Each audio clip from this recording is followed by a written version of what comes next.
हो गया सर।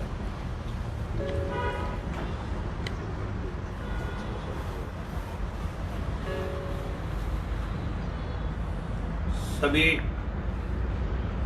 देशवासियों को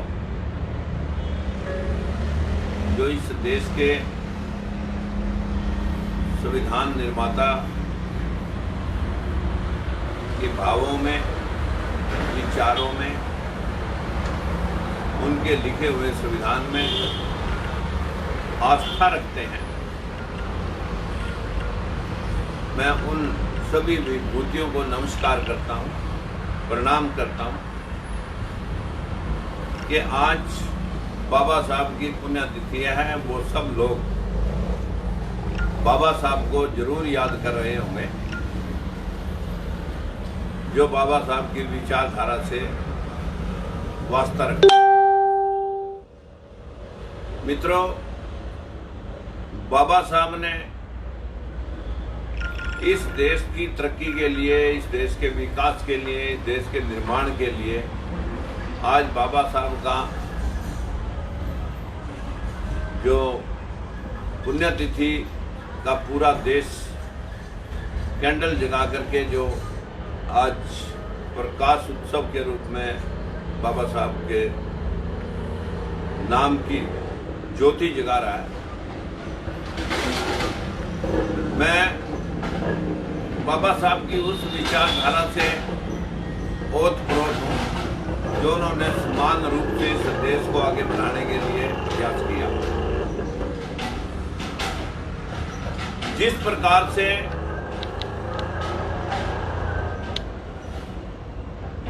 ऊंची नीची जमीन अच्छी पैदावार नहीं दे सकती, जिस प्रकार से उबड़ खाबड़ रोड रास्ता गति प्रदान नहीं कर सकता, उसी प्रकार से आज हमारे देश का अन्नदाता सड़कों पे है, मजदूर सड़कों पे है। इस देश की महिलाओं के साथ हर रोज बलात्कार, अत्याचार, यौनाचार होते हैं, उनको लेकर के लोग सड़कों पे हैं। दलित और पिछड़े के साथ जो भेदभाव हुआ उसको लेकर के हम रोज सड़कों पे हैं। बस हम अपने मन का गुबार और गुस्सा निकाल लेते हैं तो हम उस गुस्से को उजागर करने के लिए दिन और रात सरकार बनाने के बाद सरकार का विरोध करते हैं। लेकिन वो वही लोग होते हैं जिनको हम निर्वाचित करके लोकसभा विधानसभा में भेजते हैं। फिर वो लोग भूल जाते हैं कि हमने क्या कहा था। समाज के लोगों के उत्थान पिछड़े पे होता है और पांचवा भाषण महिला सुरक्षा पे होता है। अगर हम इन पांचों बातों को लेकर के विचार करें, सबसे पहले मैं बहनों की स्थिति के बारे में स्पष्ट करना चाहूंगा कि आज 4 बजे हमारी बहनें, बेटियां, माताएं खड़ी होती हैं और रात के 11 बजे तक चूल्हा चौका, बच्चों की पढ़ाई, उनकी नहाई धुलाई और घर की सफाई, बर्तन और कपड़े धोने के बाद खेत की मजदूरी और दिहाड़ी पे जाने के पश्चात वो रात की 3 बैंकों में कर्जे पर पड़ी हैं। कहीं क्रॉप लोन का है, कहीं पर गोल्ड लोन का है, कहीं पर ट्रैक्टर का लोन है, कहीं पर जो उसके घर का लोन है। 4 बैंकों से वो जमीनें फलज पड़ी हैं, पूरी फर्दें लाल हुई पड़ी हैं। रात को उठ करके किसान काम तो करता है, कहीं ट्राली ले जाता है गन्ने की, कहीं धान की, कहीं खेत की बिजाई करता है, लेकिन रात को उठ के कभी किसान खाता नहीं है। 16 घंटे काम करता है किसान। लेकिन अगर किसान की दिहाड़ी लगाई जाए, जितनी मेहनत से, जितनी इरादतन वो मेहनत करता है, अगर 1000 रुपए की दिहाड़ी भी उसे दी जाए और 500 रुपए अगर हम दिहाड़ीदार को देते हैं तो 500 रुपए के बदले में वो 1000 रुपए के लेवल का काम करता है। लेकिन अगर उसके सारे बच्चे, पूरा परिवार, पूरे उसके जो औजार, सबके काम, मित्र प्यारे का कर्जदार, उसके परिवार को आगे शिक्षा लेने, उसके बच्चों को शिक्षा लेने में, घर का मकान बनाने में, शादी ब्याह करने में, उसके पास हर रोज उधार मांगने के अलावा कोई भी सोर्स उसके पास नहीं है। वो ये वही पार्टियां हैं जो 75 साल में से 55 साल तक कांग्रेस राज करती है और अब 6वीं बार बीजेपी सत्ता में है, जो स्वामीनाथन रिपोर्ट का राग अलापती थी किसानों के लिए कि हम पहली कलम से स्वामीनाथन रिपोर्ट लागू करके किसान की जिन्स का $1.5 समर्थन मूल्य उसको देंगे। आज समर्थन मूल्य जो है निकालती जरूर है सरकार, खरीदती नहीं है। बाजरे का समर्थन मूल्य निकाला 1900 रुपये, बाजरा 1300 रुपये मार्केट में बिक रहा है। मक्की का समर्थन मूल्य 1800 रुपये, 1900 रुपये निकाल रखा है, उसका रेट कहीं 1100-1200 रुपये में मक्की बिकी है। इसी प्रकार से धान जो 5000 रुपये से अच्छी क्वालिटी का धान जो बाहर एक्सपोर्ट होता था, उसे जिसको खरीदते नहीं। किसान अगर विरोध करता है अपने साथ हो रहे अन्याय का, तो सरकार उनको लॉलीपॉप थमाती है। हर रोज बोलते हैं सरकार में बैठे हुए लोग कि भाई कुछ चीजें निकल के आ रही हैं, अंदर से क्या सांप निकल के आ रहे हैं, सपोड़िए निकल के आ रहे हैं, कौन सी चीजें निकल के आ रहे हैं। अरे 2.5 अरब की बात है, या तो बिल वापस लो और या जवाब दो, तो किसान अपने आप देख लेगा। लेकिन हर रोज एक मीटिंग करते हैं, मीटिंग करने के बाद हमें सुझाव दें, आपकी क्या मांग है। आप जो रोज मांगों को पूछते हैं और उसके पश्चात उसमें से कुछ समर्थन की बातें, मोदी जी ने ऐसा कर दिया, फलाने ने ऐसा कर दिया।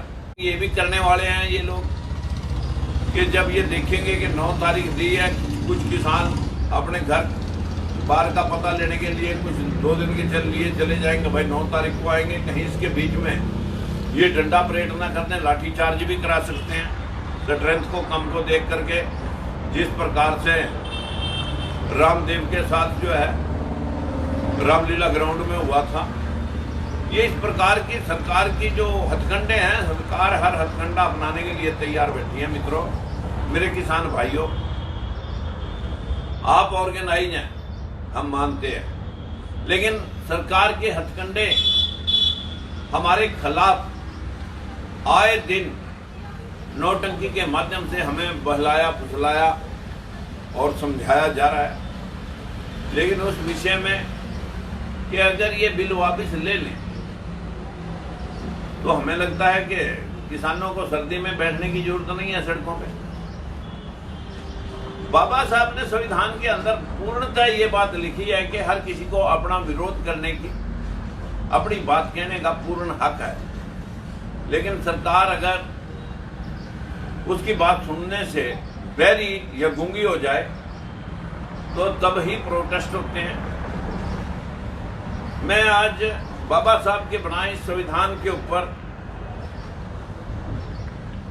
जो विश्वास रखने वाले किसान हैं, मजदूर हैं, कमजोर तबका है, जिनके विषय में समानता के लिए बाबा साहब ने संविधान में पूर्ण रूप से समान रोजगार, समान अधिकार सबके लिए लिख रखा है, समान वोट का अधिकार सबको दे रखा है। फिर जो जो वर्ग इस देश में काम कर रहे हैं, इस देश में मजदूर काम करता है जो 12 घंटे काम करने के बाद भी आधी देर चूल्हा ठंडा रहता है। इस देश में किसान काम करता है, इस देश का मजदूर फैक्ट्रियां चलाता है, कृषि को चलाता है।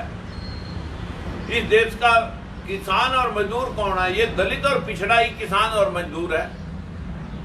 अब आप इसको 4 वर्णीय व्यवस्था में ब्राह्मण, क्षत्रिय, वैश्य और शूद्र, इसमें से जो निम्न तबका है जिसको हम शूद्र समाज के नाम से जानते थे, ज्यादातर किसानियत भी यही कर रहा है। बड़े लोग तो अपनी बटाई पर जमीनें या ठेके पर दे करके अलग हो चुके हैं। मजदूरी भी यही कर रहा है। दलित और पिछड़े के भाषण भी नहीं के ऊपर हो रहे हैं। ये 75% लोग क्यों आंख बंद करके इन सरकारों के पीछे पहले जूते खाए कांग्रेस से 55 साल तक, उसके बाद दौड़ करके बीजेपी लपक ली। अब 2 बार बीजेपी का सीन देखने के बाद समझ में आ गया होगा कि अब कोई अपने लिए अपना रास्ता चूज करें। अपने में से कोई इस किसानियत को सेव करने के लिए प्रधानमंत्री मुख्यमंत्रियों की कुर्सी तक उन लोगों को पहुंचाए जो लोग आपके हितों के विषय में हमेशा सजग रहे, लेकिन उस तरफ आपका ध्यान न जाकर के राजनीतिक दलों के भूखे भेड़ियों की गिरफ्त में आप जाकर के फंस जाते हैं। जो काम पहले कांग्रेस कर रही थी आज वही बीजेपी कर रही है। कल को बीजेपी को गिरा करके आप कांग्रेस में जाओगे तो फिर जो पीछे 55 साल में हुआ वो आपके लिए हथकंडे तैयार खड़े हैं। कांग्रेस के टाइम में हुआ, चाहे चौटाला के टाइम में हुआ, चाहे कहीं कंडेला कांड हुआ, कहीं दुल्लीना कांड हुआ, या कहीं यहाँ पर कुंडली कांड हुआ, आपके पिपली कांड हुआ, जितने भी कांड हुए ये सब के सब आप ही के ऊपर लाठियां भांजी गई। मित्रों, मेरी तो आपसे विनती है, हम और हमारे लोग सारे हमारे जिलाध्यक्ष जो प्योरली किसान है, मैं आवाज भी मजदूरों और किसानों की हूं, क्योंकि मैंने 15 साल तक बैलों वाला हल चलाया। मुझे नहीं मालूम इनमें से कौन से किसान पे भरोसा करते हैं कि हुड्डा ने हल कभी चलाया है या चौटाला ने या उसके पिता श्री देवीलाल ने कभी हल नहीं चलाया, कभी बंसीलाल भजनलाल ने हल नहीं चलाया, कभी योगी मोदी ने हल नहीं चलाया, कभी खट्टर साहब ने हल नहीं चलाया।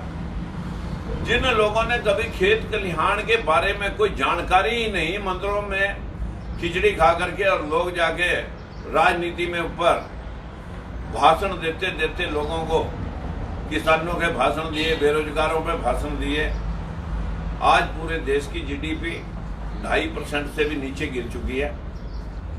हमारे देश के अंदर जो भाषण देने वाले देश का निर्माण करने की बातें करते थे, 2 करोड़ नौकरियां देने की बात करते थे, जो किसानों को डबल आमदन करने की बातें करते थे, आज वो बात आपकी सुनना भी पसंद नहीं करते। ना किसी को नौकरी मिली, ना किसी किसान का कर्जा माफ हुआ, और ना ही किसी की बिजली फ्री हुई, और ना किसी को आज इस देश के अंदर आने वाले निकट भविष्य में अपने बच्चों के रोजगार का कोई आसार दिखाई दे रहा। बहन बेटियों की असमत हर रोज लूट रही है।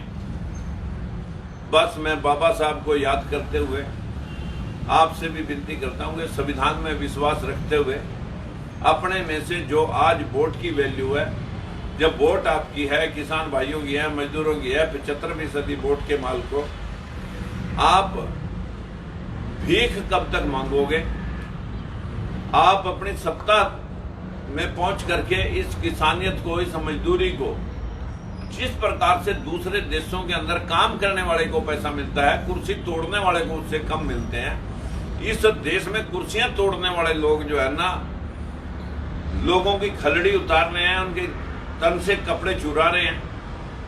इन लोगों को सबक सिखाने के लिए अपने में से सभी उन किसान भाइयों को जो वहां पर इतनी ठंड में अपना घर बार छोड़ करके इंसाफ के लिए बैठे हैं, मैं उनको धन्यवाद देता हूं और उनका हौसला अफजाई करता हूं कि हमारी पार्टी, हम लोग, हम पूर्णतः आपके साथ हैं, क्योंकि हम खुद खेती करते हैं और हमारे घर में आज भी हम मूंगफलियां खाते हुए कह रहे थे कि भाई मूंगफली के ऊपर खर्चा आया 5 एकड़ के ऊपर 1 लाख और मूंगफली हुई है 20,000 की और खर्चा 1 लाख है, तो मैं कैसे मान लूं कि किसान अपनी जिन्स बेच करके अपने बच्चों का भरण पोषण कर सकता है। बस मैं इतना ही कहूंगा कि बाबा साहब को नमन करते हुए उनके द्वारा लिखे संविधान को सलाम करते हुए, अगर कोई देवता है, अगर कोई मंदिर है वो हमारी लोकसभा है, अगर हमारा कोई गुरुद्वारा है वो हमारी विधानसभाएं हैं, अगर हमारा कोई इष्ट है वो महात्मा ज्योतिबा फूले भीमराव अम्बेडकर हैं, जिन्होंने हमें समानता के अधिकार दिए, और अगर हमें कोई पूजा करनी चाहिए किसी ग्रंथ की तो हमारा संविधान है। संविधान को पूर्णतः लागू करने के लिए किसान अपने आप बच जाता है। अगर संविधान को पूर्णतः लागू कर दिया जाता है तो मैं सभी किसान भाइयों को भी नमन करता हूं, उनको प्रणाम करता हूं, उनका धन्यवाद करता हूं कि आप मुस्तैदी के साथ डटे रहिए, हम आपके साथ हैं। मैंने 2 बार पहले भी आपसे पूछा है कि यदि आप चाहते हैं कि हम, क्योंकि राजनीतिक नेताओं से परे हट करके ये आंदोलन है, फिर भी हमारे लोग आपके साथ जुड़ करके काम कर रहे हैं और मैं आपके साथ हूं। आपको पूर्ण विश्वास दिलाता हूं कि जिस रूप में भी आप याद करेंगे हम आपके लिए इस संघर्ष में शामिल हैं। नमस्कार, धन्यवाद।